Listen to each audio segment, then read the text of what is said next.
Once again, welcome back, ladies and gentlemen, and we start this session with a huge round of applause for coming back. Thank you so very much, everyone. And with a big smile, let's start off with our very next panel discussion, which has been scheduled. And for the panel discussion, I would like to call upon these very important personalities up on the stage. And they are Shri Nitin Kapoor, the Vice President, NSDC, Ministry of Skill Development and Entrepreneurship. Round of applause for him, please. Shri Ravikant Yamarthi, the CEO, Logistics Skill Council. Shri Arnab Nandan, the Regional Sales Head, East, Tata Motors. Srimati Ambika Jain, the Director, Finance, Kolkata Metro Rail Corporation Limited. Once again, Dr. Prafulla Y. Agnihotri, the Director, IIM Sirmaur. And last but definitely not the least, Shri Swagat Bose, the Chief Executive, Jayesh Logistics Limited. We'll be having this panel discussion on industry-academic collaboration in logistics and supply chain sectors. As our speakers make their way to the stage, I urge each one of you to open your mind to new ideas and soak yourselves in valuable insights. Let's delve deep into the knowledge and understanding as we listen to the words of our panelists. And here we go. Here starts the panel discussion. And I think, nonetheless, when the discussions were on the first panel discussion, we realized the importance of logistics and supply chain in the sector.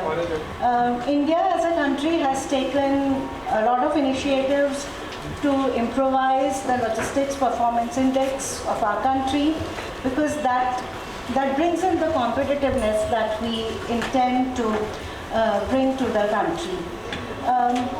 If we look at we have with us the stalwarts in the logistics industry, and as we understand, the focus is on the Industry-Academia collaboration. So let us try to unearth the challenges that are there in the logistics and the supply chain industry. And let me go to Mr. Nitin Kapoor first. And one of the main problems that the logistics industry faces is in terms of the skill set that is there, and not many people wanting to venture into this industry. So the first question that I pose to Mr. Nitin Kapoor is, how can NSDC leverage its network of training partners to upskill and reskill the logistics workforce to meet the demands of the future? And this is an important sector for the country. This is an important sector for the manufacturing industry. So over to... Good evening. First of all, thank you so much, IIM Sirmaur and Jayesh Logistics. This is a great initiative, bringing this together.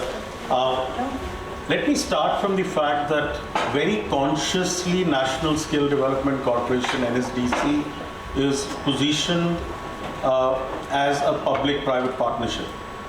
And the whole idea was from a perspective of come together and work together on this piece. Simply put, big opportunity as India's demographic dividend. How do we really work on it and get them ready for the next piece?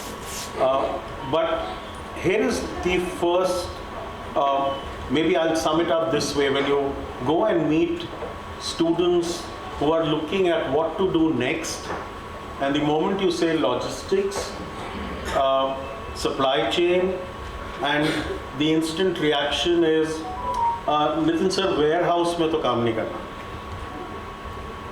Which means that we are still struggling. On one hand, we are saying backbone of the country, On the other hand, we are struggling to create that awareness of how this sector is evolving from how it originally was. And that is a very, very key aspect. It's no longer just about what is happening there. Look at how technology is coming in. Look at how the pharma sector or the cold chain logistics is coming in. And in this whole process, when a couple of years back, I learned the whole idea on reverse logistics. And I was like, oh, so this is even interesting. So the whole premise on where we stand is to bring academia and industry together, not just from a mere handshake perspective, but from how can we really leverage their expertise and take it forward. So just a point to mention here, we are very pleased that IIM Sirmaur is one of our knowledge partners, and we are working on a couple of initiatives with them, but that's just the beginning of what we plan to do with their expertise and industry involvement coming in. Having said that, another piece to add here, and I'll not deep dive into it because Raviji is also here. NSDC and the ministry consciously has 36 sector skill councils today. One of the larger ones out of them is the logistics sector skill, and we'll talk of it in the course of this conversation. And just one more point before I think I've set this up from an NSDC standpoint.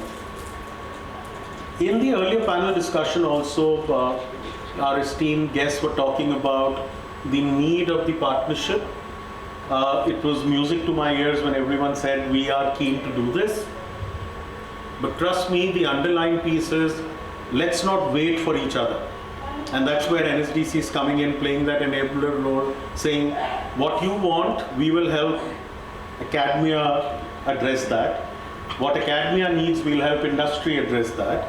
And of course, I will also add a third element here, which are the skilled partners, because if we have to take it to the last mile, then you need skilled partners to take it to the last mile.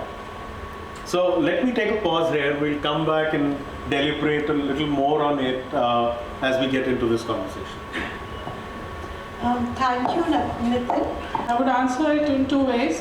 One, in terms of my present posting, where I am in Calcutta Metro and KMRCL, where the main achievement for us is environment friendly. So whatever money we get from the board is through sovereign green funds. So our so-called carbon footprints are nil, and we contribute to the rest of the country in those terms. But as far as challenges in front of Calcutta Metro is concerned are two. One is we are about 40 years old now. So Calcutta Metro was the first metro to have come up 40 years back. And so some of our lines are extremely old, so-called purple line. They are very old, and so every time a metro is constructed, it is always done in terms of the latest technology, because a large part of it is underground. So on the one hand, we have some technology which is pretty old, 40 years old, and on the other hand, so-called green line and others which have come up now through KMRCL are state-of-art technology. So they were telling the two of them, and how to kind of structurally improve the old lines to bring them to a standard, to the current standard, is a very difficult and challenging job. And I think that is more to do with the manufacturing, or maybe some kind of a logistics study as far as passengers are concerned. So what tends to happen in these old lines is that we know the forecast for a particular, we carry about 7 lakh passengers per day, but their availability is not known to us. Suddenly during Durga Puja, there will be a mad rush, we do not know what to do. And of course, the carrying of passengers during weekdays and weekends is kind of, you can predict and forecast. But we have not used any of these new technologies like AI or demand forecasting, anything like that. Being a government sector, you can understand there are certain limitations to that. So one area where we can look forward to is that some kind of a forecasting, and especially now that the green line is coming up and operations have started between Howrah Maidan and Esplanade. Just about a little stretch of around Bobazar is left. Once that is connected, so you'll have connectivity from Howrah to Sealdah. So with that, we still do not know, and we are conjecturing what the footfall would be. And if that kind of a help can come, then we can, in a way, look forward to what are kind of facilities we can provide, and what is the kind of, so that there's no congestion at particular stations like Esplanade, which we do. Another connotation of women in logistics. And that is also something when we are talking of, shortfall of workers and shortfall of people who are working in logistics. So that is also one area that we should be exploring that could balance the. So as he said, that nobody wants to work in a way. Logistics, in my opinion, I don't know much, I'm not experts like others over here, is far more practical and far more hands-on than I think theoretical. Okay? What we cover in academia is basically theory, but I think it should be supplemented by practical orientation of the students. Maybe some sort of simulation exercise, maybe some sort of live example or live project from the industry, which will help them get a hands-on experience of what logistics is and what real-time problems in logistics are. That would be a great help, in my opinion. But there is no point in teaching them theory. Ultimately, let's take example of say shipping. Okay? A ship reaches the port and then it has to go out of the port as early as possible. Minimum time that it takes in the berth, the more benefits that ship owner is going to get or shipping company is going to get. Now this is theory, but then how actually it can be done? Unloading, loading, then what they call as bunkerage, fuel, everything that you have to do and get the ship going. What are the other practical difficulties involved in it? How do you coordinate with the there are two parts like ship operators and the port operators, their agencies in the port. How do you coordinate between the two? Plus there is a third agency called customs and the government. How do you arrange for the documentation, other things? All this can be understood only when either they actually do the project work over there or maybe do some sort of exercise over there, not by just reading a book. That's just a theory. So I feel in case if something has to be done in logistics, that should be far more practical and hands-on than theoretical. Thank you to everybody for being a part of this conclave firstly. And I think during the previous session also and now also we've all mostly been discussing about where the challenges are. And this very specific question talks about solutions. Right? So what can be done? So we have been working on this with IIM Sirmaur for almost a year.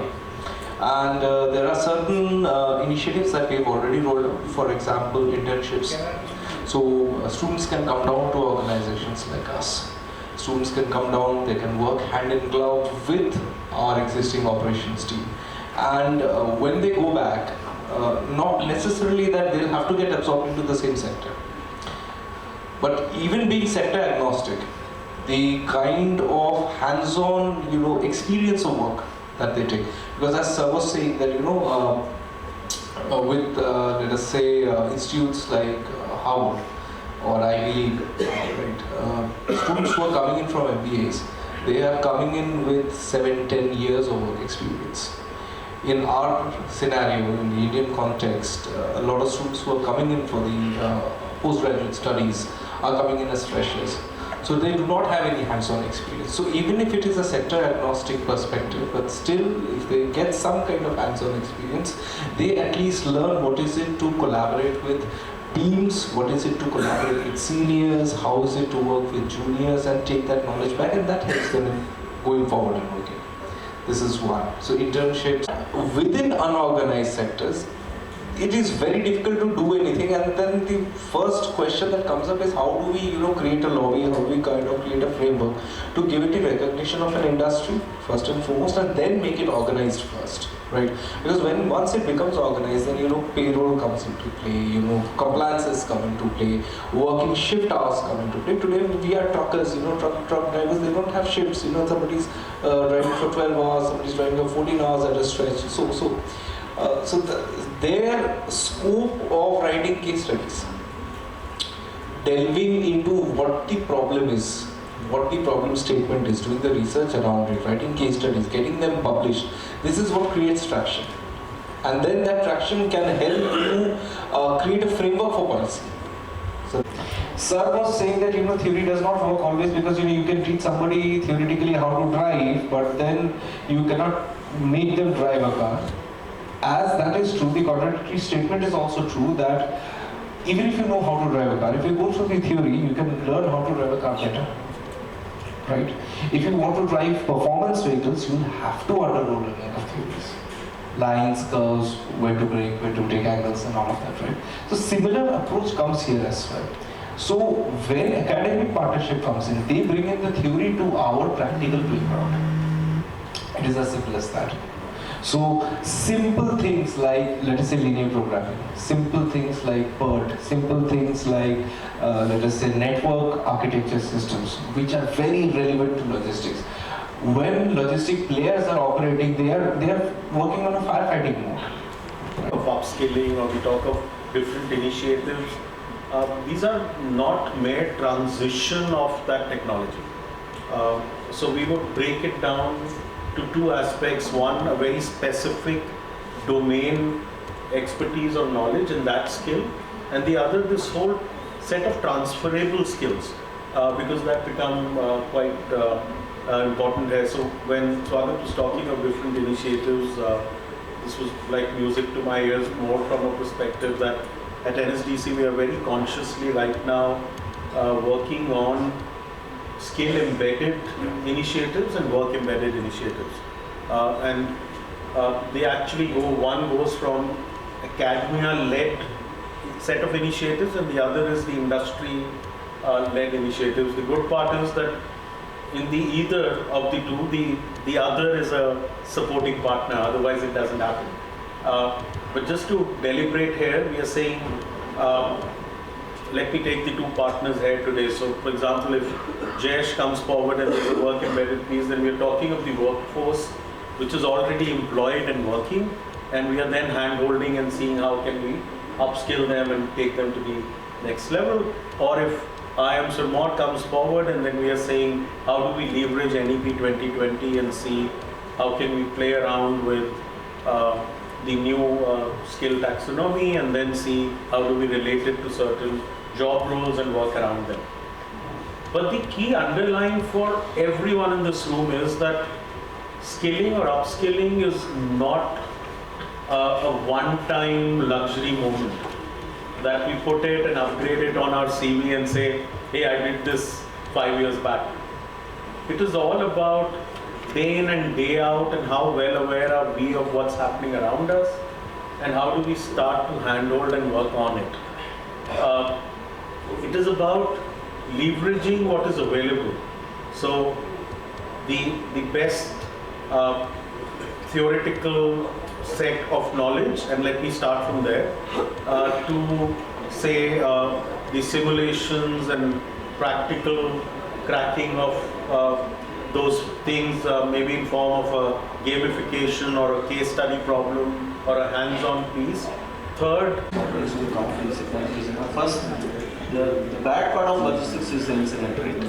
Because while we talk about the cost of logistics being very high, possibly about 25-30% of that cost belongs to the incident rate. and if of managing the entire life cycle of shipment management, and something which is very, very important right now in logistics is visibility. So if the technology can give me a visibility in terms of where my shipment is there at the unit level, not on a consolidated level, but at a unit level, because now we can see where our Ola vehicle is, where our Swiggy vehicle is. If that technology is also implemented across from a global perspective, I think these are some of the technologies which can actually improve the efficiency of logistics, bring down the cost as well. And what is logistics sector is also doing? We have already come up with a lot of technological courses. Like a functional analyst on warehousing, functional analyst on transportation, where they study the road freight costing as well. Because now it is not just that a truck driver becomes a fleet owner and says that Chennai to Bombay, this is the charge, right? He doesn't have any proper back-end calculations. But there is a course which says that how do you calculate the road costing, road freight costing? There is a course on supply chain analysis. Right? What are the different technical, what are the aspects, as a part of supply chain, entire activity end-to-end? What are the different costs are applicable for that? So there is a course on that. So these are the futuristic courses that we have come up with. We also come up with a very recent course which is called as a packaging designer, which was not there in India, because if you look out for a packaging designer, you will not get somebody who has done that course in India. So these are some of the futuristic courses that we have come up with. And these courses are available, and we can also partner through NSCC with IIM Sirmaur to. The Railways is open to new ideas and innovations because the fact that this leads to increase in revenue.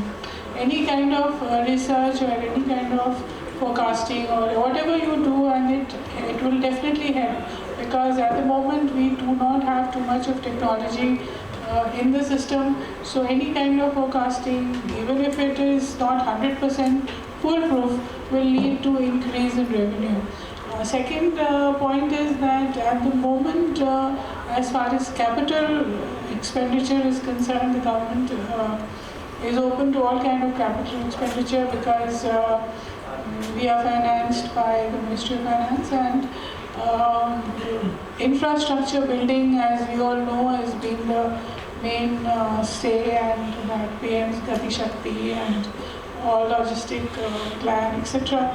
So the emphasis of this government is on infrastructure development, and railways is an important part. So I think last year we were the second largest expenditure on infrastructure which took place, and since there is no dearth of funds for good ideas, good innovation and development of infrastructure, finances don't seem to be a problem. Of course, there are certain protocols which have to be maintained. There are certain ways in which projects have to be evaluated and they have to be approved. But a lot of delegation has happened. Earlier, most of the projects had to go to headquarters, that is Railway Board. But now a lot of them can be done at the zonal level. So there's a lot of money that is available, and a lot of delegation which has taken place, but a procedure to be followed strictly. So that's about it. So now we come to Swagat, and I think you have taken us to this point. Roadmap, as in from which end? Roadmap for the logistics industry in terms of it becoming an organized sector, adoption of technologies, and bringing in innovation into the industry. So, to answer your question, see, even through the previous panel as well, this was extensively discussed that everybody is talking about, Niti Aayog is talking about reducing the cost of logistics as a percentage of GDP. Now, when we talk about reducing the cost of logistics as a percentage of GDP, and then there's the secondary target, which is reducing the carbon footprint. Across all Niti Aayog papers and everything, when you go through them, you see it's a two-pronged approach. One is change in technology, so which leads us from BS4 to BS5 to BS6 or Euro 4, Euro 5 and further standards, which is reducing emissions, making more efficient, or talking about green logistics, bringing electrified vehicles. Even though the offset of carbon footprint is not yet validated, to be on a very honest level, because you don't know, what is the carbon footprint of lithium that is being mined, what is the carbon footprint of the battery that is being created, what is the carbon footprint of the battery which is being transported from manufactured in China or to India, then fitted here and all of that. So the offset is not yet known. Nonetheless, so one is on the technological front, everybody talks about that. Second is on the changing of the modality of the logistics, right? And that is, let's say for example, everybody now starts talking about multimodal, that we shift from road to railways, more cost effective. We look for even theoretically more viable solutions. We talk about IMW1 and IMW2 waterways, even more cost effective, right? But then they all come with their own set of caveats. There is one aspect to logistics which is not talked about generally, and that is decongestion. Okay. Any format of logistics that you're onto, right? In call it from manufacturing, call it from supply, and there's something called lead time. Congestion at the point of loading, congestion at the point of unloading, congestion at the point of transit, right? And incidents. Incidents on road, incidents with the vehicle, maintenance, downtime, right? Now, so the solution to congestion is optimization. Okay, optimization happens through information. Optimization happens through data mining. Optimization happens through AI, right? So this is a third angle where a lot of work can be done, which is currently not even in progress. First. We'll come to the solution to that just in a short while. Second is the policy side of things, right? So unless you have ample amount of research papers written and published, which highlight problems which are being faced by an unorganized sector, which should have been organized and employs this heavier number of manpower as a percentage of the total population. I am into one of the asking questions members, so being a panel also and a delegate member. Just to have and tell you a brief about this director sir and ma'am also, just to tell you in brief, because I have been into cement industry for the last 25 odd years. So things in cement sales was different before 2006. The first thing that when Holcim and Lafarge as a multinational stepped into India, we never knew anything about how to sell cement. All that we knew, it is coming with a cost and we are selling to the market directly. But that scientific and technical approach that was given by Holcim and Lafarge when consultants like McKinsey and BCG stepped in. So I believe the students, those who got into action with McKinsey team and BCG team, they were not consultants. They all used to come from different IIMs. Well then in those days, very few IIMs were there. So they came with a philosophy. They used to take raw data from us as an officer or ASM or RSM, what is available in the field. So they used to collect data for everything. What is the cost in a particular depot to serve the market? What is the cost you are operating at? And what is the EBITDA end of the day we are getting? So these were the data they used to collect and finally present it to the board. They used to make big money. Sometimes even in today's platform, if you say, I'll just tell you one glaring example that whosoever or whichever company is entering into a new market, they are also hiring consultants from either McKinsey or BCG at a cost. They pay something around 100 crores. They pay 50 crores. They are even sharing the profits just to guide them that how to earn more. And what is they do they offer? How to cut costs. Where to sell more, where you earn more. So they are guiding principally where you sell premium cement rather than the raw SDPE bags, the mother brand. So they were all guiding. If things like this, if McKinsey and BCG can do, even IIMs also can do, the different who are coming up. Because we have to get to understand basically the data that we collect from the market. Which depot or a particular district is selling how much premium, what is the mother brand they are selling at. So it can, you can say rather percolate downline to other commodities and other manufacturing units also. It's not that particularly I'm cement talking about. It can go downline.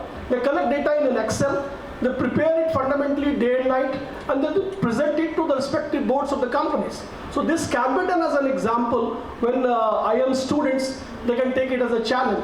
We as industry people are rather there to tell them where our obstacles are. Even in logistics, there are a lot of things to be unlocked. Rather, Swagat sir has already mentioned, Nitin sir was listening to all of you. We get to understand that things in logistics also has overnight changed. Things were different. Today it is also different. We have to move into rather the scapegoat things like EV, when do we enter? Lots of challenges have happened with the FASTags coming in the toll plaza. We get to know, we tell them the customers. Yesterday we were not able to tell them even. Today we are able to tell them. But still more bottlenecks have to be cleared in recent days when national highways and all are there, up to date. Yesterday the markets were different, the roadways were not there. We were largely dependent on road transportation. Today things have improved. With the synergy of road, rail and oceanic freights, we'll be getting to understand the market better in India than yesterday. So we look forward to getting much more challenges, and this is the way academia can come into picture and help us to drive the market. That's all from my end, sir. However, we are talking about multiple things at once, like we're talking about data labs, we're talking about blockchain, we're talking about fast track. However, when we're talking about we're coming from an unorganized sector to an organized sector, like Swagata mentioned, do you have any specific things that one should consider in mind while going from unorganized to organized? Like just not focusing on multiple things at once, but something which is really the core. How does it happen? Yeah, like particularly if there any something which any company, any logistics company they need to follow. See, that's what Mrs. Swagat was emphasizing on.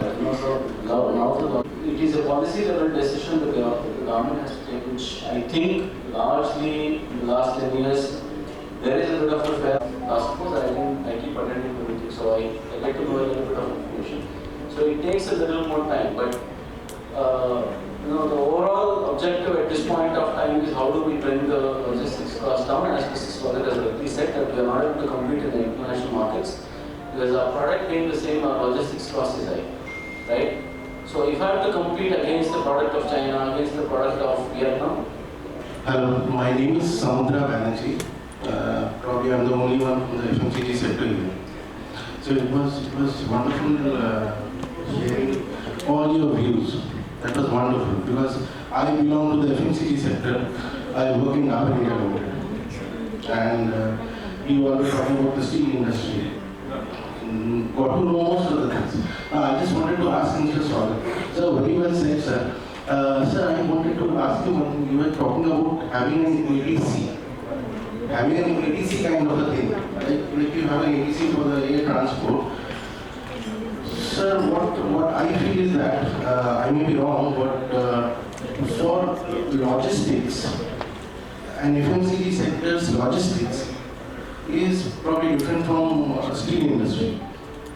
Now, sir, how do you have ATC for different sectors? Because, sir, at the end of the day, we are absolutely concerned about the time, the transit time. In the FMCG, which probably a steel manufacturing unit might not be of that importance.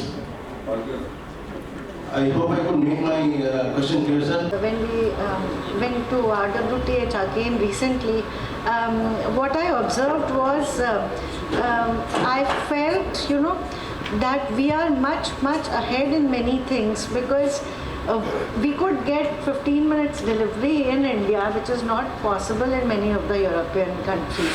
So given the negatives, we also need to celebrate the positives that we have done and balance out maybe what we feel is we need to improvise, but whatever we are committing, we have to meet the commitment. Sometimes what we commit and we don't meet, and that creates a lot of challenge also. So with this, we try to close this discussion. So very much, everyone. Thank you very much.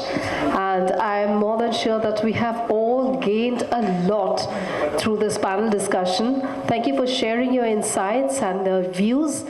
And yes, we have learned a lot today.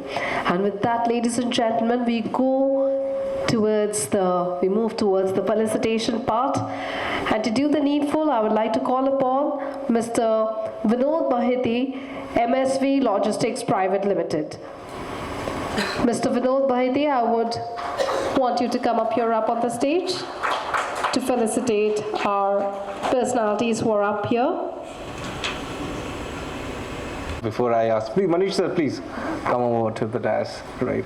So this is just for everybody to know that the entire conversation actually started almost a year back at the sidelines of a conference like this in Mumbai, where me and Manish sir and Mohita ma'am, we just chanced upon meeting each other, and on the sidelines we just came up with this idea that kind of an academic collaboration can be done, and post almost a year's hard work of Manish sir specifically along with Mohita ma'am, they have put in that time, they've put in that effort, they've gone that extra mile, and today we are here at this moment where we get to sign an MOU with them and possibly take this further ahead, and maybe you'll soon see a center of excellence coming up as well.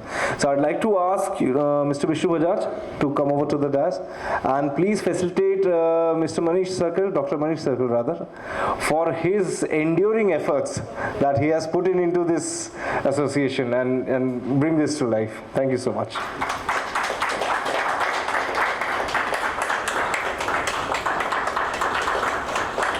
Thank you so much. Waiting for this time, this special moment, which is about to create history.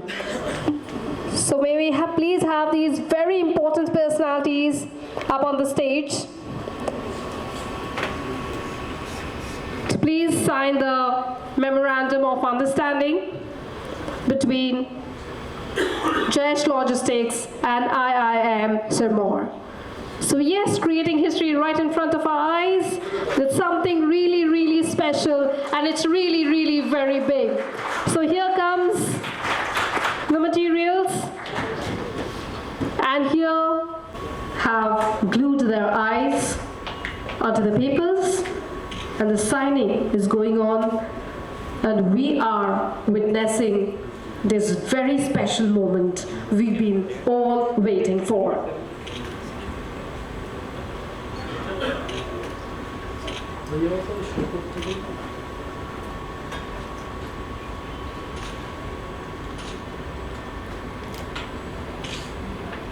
We would definitely, I'm more than sure, would like to absolutely different, and this is the start of many dreams coming together under one roof. So here, ladies and gentlemen, I'm sure it's almost done, and can we have the biggest ever round of applause, everyone? Putting a smile on your face, here we have, it's almost done. Looking forward to a lot. Can we capture this, please? Woo, that's a big thing. Lovely, once again, congratulations to both IIM Sirmaur. Made important connections during the day and have opened our mind to new ideas. To do the closing ceremony, the closing speech rather, I would like to request Ms. Pooja Chirania to kindly come up on stage.